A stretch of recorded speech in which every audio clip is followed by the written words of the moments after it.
రంగారెడ్డి జిల్లా చెవెళ్ల పట్టణంలో రైతు రుణమాఫీపై ప్రభుత్వం దగా రైతు నిరసన దీక్షలో BRS party working president KTR, Maheshwaram మండల శాసనసభ్యులు సబితా ఇంద్రారెడ్డి, ఎమ్మెల్సీ పట్నం అవినాష్ రెడ్డి, దేశమల్ల ఆంజనేయుడు, ఉద్యమకారులు, ఇతర సీనియర్ నాయకులు పాల్గొని అనంతరం కేటీఆర్ మాట్లాడుతూ 2 లక్షల రుణమాఫీ చేస్తామని హామీ ఇచ్చి ఎందుకు చేయటం లేదు అని విరుచుకుపడ్డారు.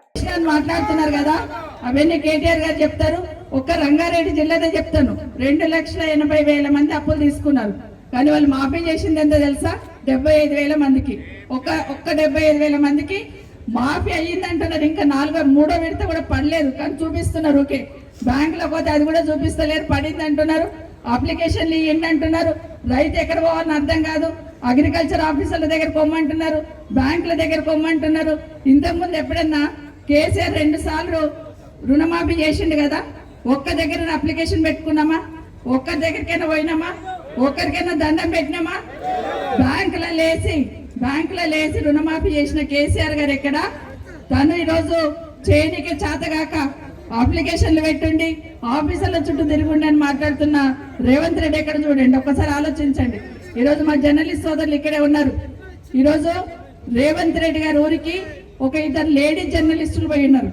ఏమని అంటే, మొత్తం మాఫీ అయిందంటున్నావు కదా, మరి నీ ఊళ్ళోనే అయిందో లేదో చూసొద్దామని ఆ ఊరికి పోయిండ్రు. 2 ఆడబిడ్డలు పోయిండ్రు కెమెరాలు తీసుకొని. ఊళ్ళో అందరు చెప్తున్నారంట, బిడ్డ నాకు కాలేదు అని చెప్తా ఉంటే ఊర్లో ఉన్న కొంతమంది వచ్చి ఒక 50-60 మంది మగవాళ్ళు వచ్చి అసభ్యంగా ఆ మహిళా జర్నలిస్ట్ పట్ల ప్రవర్తించిన తీరు ఏదైతే ఉందో, నిజంగా సభ్య సమాజం తలదించుకునే విధంగా ముందు ఆ దాడిని ఖండిద్దాం. రేవంత్ రెడ్డి గారు, నీ ఇంటి ముందు నువ్వు పుట్టిన నీ ఇంటి ముందు 2 లేడీ జర్నలిస్టుల మీద దాడి జరుగుతా ఉంటే కావాలని ఈరోజు వాళ్ళను ఎంత అసభ్యంగా తిట్టుకుంటూ మీరు ఎందుకు వచ్చిండ్రు కానీ వెనుకనేమో మాట్లాడే వాళ్ళు మాట్లాడుతున్నారండి. ఆ బిడ్డలు ఏమన్నారు? మన కోసం వచ్చిండ్రు, మన కోసం అడుగుతున్నారు కదా అంటే ఇష్టం వచ్చినట్టు దాడి చేస్తున్నారు. అట్లాంటి అక్కను సీనియర్ నాయకురాలను పట్టుకొని నోటికొచ్చినట్టు మాట్లాడడే కాకుండా ఆ రోజు నిండు శాసనసభలో అవమానం చేసింది.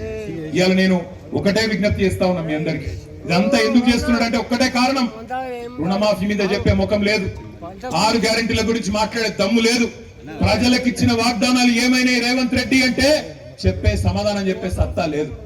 49,000 40,000 ఎట్లయింది? 40,000 31 ఎట్లయింది? 31 26 ఎట్లయింది? 26కి వెళ్ళి మొన్న 15 ఆగస్టు నాడు ఖమ్మం పోయిండు. అక్కడ పోయి ఏం చెప్తాడు? అయిపోయింది రుణమాఫీ, 17,900 కోట్లు వేసినా ఒడిసిపోయింది, మొత్తం 100% అయిపోయింది అన్నాడు. ఇక్కడ రైతులు బగ్గుమన్నారు. ఎక్కడైందయ్యా రుణమాఫీ? తప్పు చెప్తున్నావు నువ్వు, తప్పుడు కూతలు కూస్తున్నావు, రేవంత్ రెడ్డి అబద్ధం చెప్పకు అని ఊరూరా రైతులు సావు డప్పు కొట్టుడు మొదలు పెట్టింది.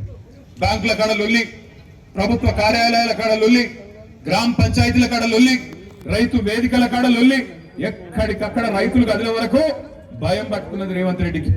నేను సవాల్ చేసిన, రేవంత్ రెడ్డి నువ్వు చెప్పిన మాట వాస్తవం అయితే, నీ మాటల్లో నిజం ఉంటే, నీ ఊరు సొంత ఊరు కొండారెడ్డిపల్లె, వంగూరు మండలం అచ్చంపేట నియోజకవర్గం కొండారెడ్డిపల్లె.